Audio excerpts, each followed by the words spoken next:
தம்பி, பிரேக்ஃபாஸ்ட் சாப்பிட்டு போலாம் வாங்க. நீ இன்னும் குளிக்கலைல? நம்ம ஆத்துல பிரேக்ஃபாஸ்ட் சாப்பிடணும்னா குளிச்சுட்டு வரணும்னு சொல்லியிருக்கியோன்னோ?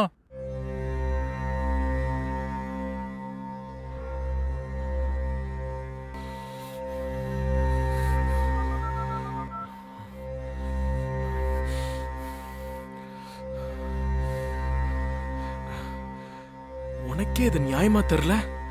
ஆ? குளிக்காம அதை பண்ணக்கூடாது இது பண்ணக்கூடாதுன்னு. ஏண்டி சாப்பிட்ட உட்கார சொல்லிட்டு இப்படியாடி உங்க அப்பா எழுப்புவாரு? அவரு என்னை இரிட்டேட் பண்ண ஸ்டார்ட் பண்றாருன்னு நினைக்கிறேன். உன்கிட்ட தான் பேசிட்டு இருக்க மைத்திலி. இதெல்லாம் நல்லதுக்கே இல்ல சொல்லிட்டேன். ஆமாம் தம்பி, அதே தான் நானும் சொல்றேன். இதெல்லாம் நல்லதுக்கே இல்லை.